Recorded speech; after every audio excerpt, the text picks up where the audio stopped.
Welcome back to BaldHeaded Metal, guys, and welcome back to another reaction.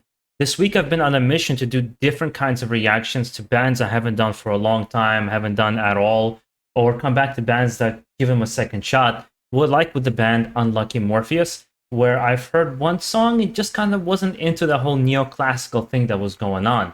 I was really encouraged to jump back into them and see what they're all about, so I think I'm going to give it another shot.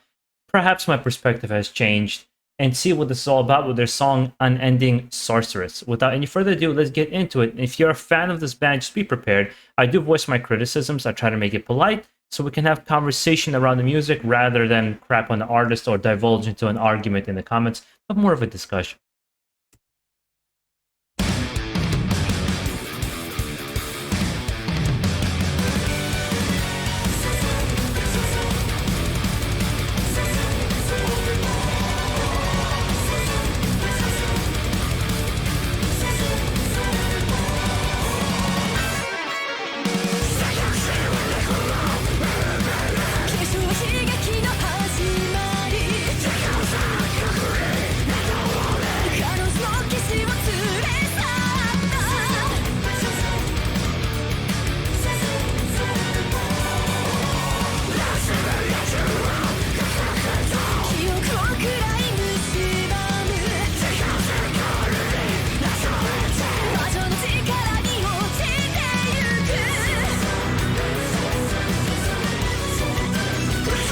I actually really like her outfit. I think that's really cool with the horns.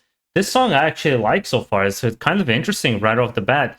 I am enjoying this mix of soft singing with guttural vocals. I like that it's a heavier song than what I've heard last time. I'm enjoying this style of song so far. I really don't have any complaints. My only thing that I've never gotten into personally is the whole J-pop, kind of J-rock, J-pop look, where it can look slightly androgynous or very feminine, sort of like hair metal bands back in the day, which I think that's where hair metal bands got it from. I'm not sure, but I was never into that kind of look. But that being said, the music so far is on point.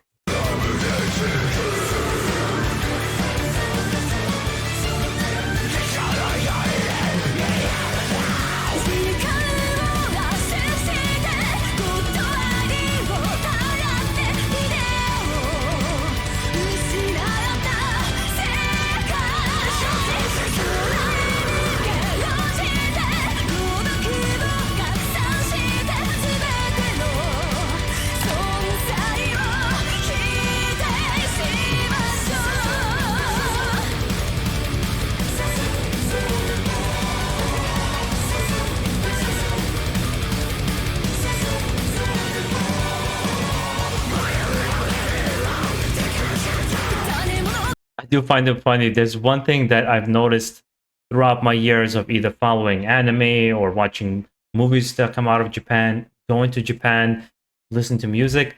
It seems to me there's two extremes. There's not a lot of people in the middle where there's the guy, he's super expressive. The drummer are super expressive and emotive in how they feel and kind of their performance. And it could be something that somebody's like super stoic, sort of like the female vocalist here. And there'll be the two extremes I always see. And I'd rather see, like, I seldom see somebody who's kind of just like chill and regular and, you know, kind of just who they are. And I think Loudness was one of those bands that were kind of just, that's what we play, that's who we are, we're more chill.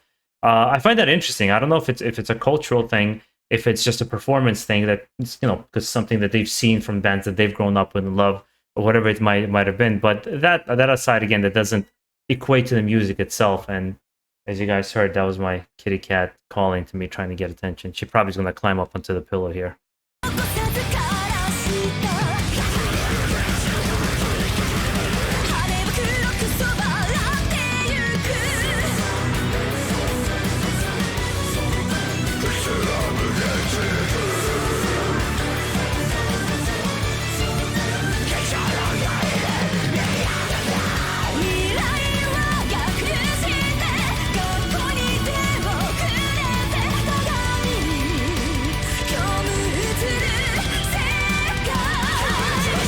Oh, okay, they're doing the whole music video in reverse. They're doing that special effect, right? Where they've taped it one way and then reversed the whole thing. That's how the music video is going. I don't like the music video, I'll be honest. It's kind of it feels like an acid trip. It's a little disorienting. It's just happening in like 3 locations, probably in some kind of studio or set, and they're just kind of filming them playing the music. But I'm not going to fault them for that. I think most rock to metal music videos are kind of lame.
Yeah, the vocalist killed it on the guitar, but that kind of confused me. Like, why he just came out of nowhere to play a solo and just bounce? Like, look how cool I can play and how I can shred, and just bounce from the whole music video.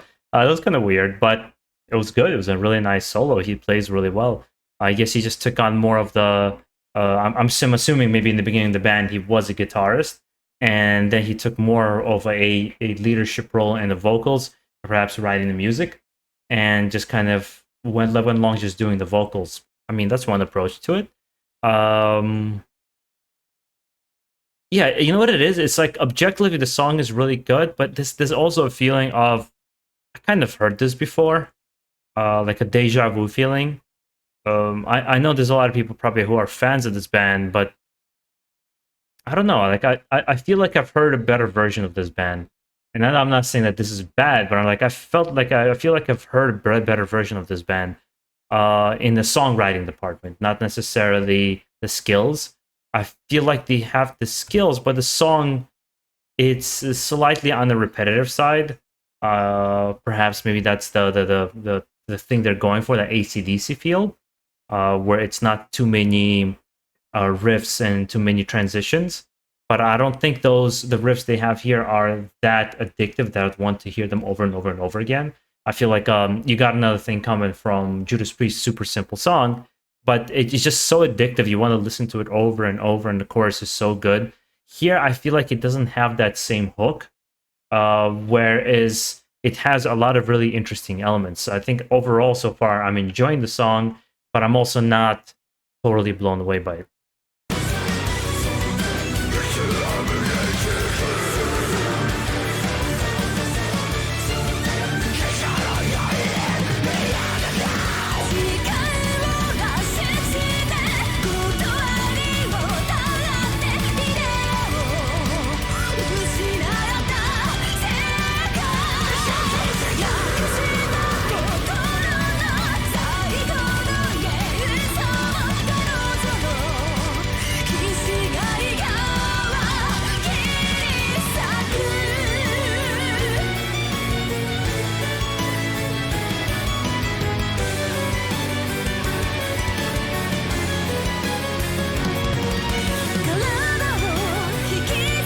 Yeah, the violin is really nice with the vocals.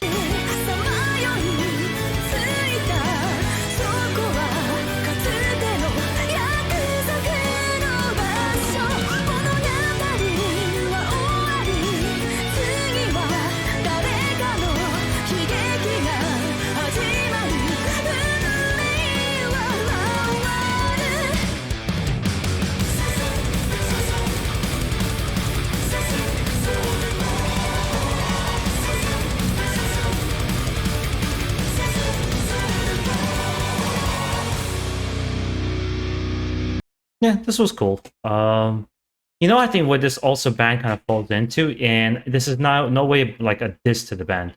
I think a lot of bands I love and I put on the top of my list fall into the same category. Is that everything's a bell-shaped curve, right? There's only so many bands who are these truly legendary status kind of a level of a band, and there's few bands that are just absolute garbage shit. But most bands fall somewhere in the middle, and they fall in with this bracket of sometimes a little bit better than the average band, which I would think I would equate Unlucky Morpheus to, and some are a little bit less than the average band, like Hatebreed. I think Hatebreed is interesting, but it's weak. A pretty weak band in terms of songwriting and everything like that, but they still have some kind of merit and value to them.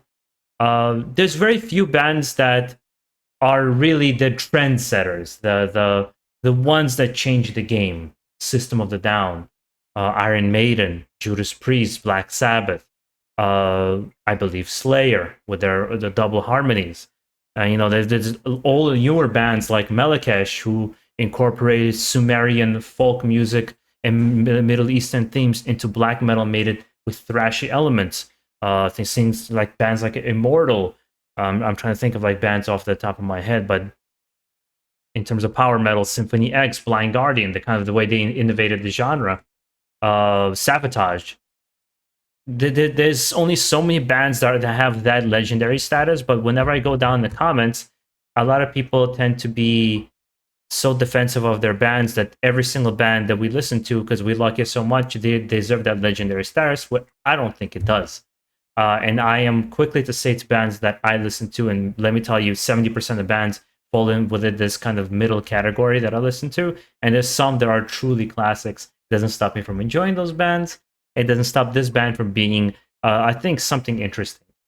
I would like to hear from this band, not necessarily that neoclassical style I heard last time, but just a little bit more inspiration in their music that's maybe a little bit more unique to who they are. Because I feel like I've heard this from several Japanese style bands, or even like European neoclassical power metal bands. Like I've heard this thing before. Being done well. It's like a good action movie where you come in and you enjoy like a Marvel movie. Go in and enjoy the Marvel movie, but it's very quickly forgettable. That's kind of how I would characterize it. I want it to be memorable personally to me. It's like, whoa, I want to listen to this album from beginning to the end. I don't care what anybody else thinks. But let me know, guys, what your thoughts are. Perhaps, again, I'm judging too fast on this particular band. I did come away much more positive than I did last time. There was a lot of things for me to enjoy here. For example, this playing on the radio or me seeing them in concert. I think I quite enjoy myself. I wouldn't be miserable when I saw somebody like Belfangor or Goldhor, which I just really didn't enjoy when I saw them in concert. Hopefully you guys enjoyed the rest of your day, though, and stay safe out there. Most of all, keep it metal.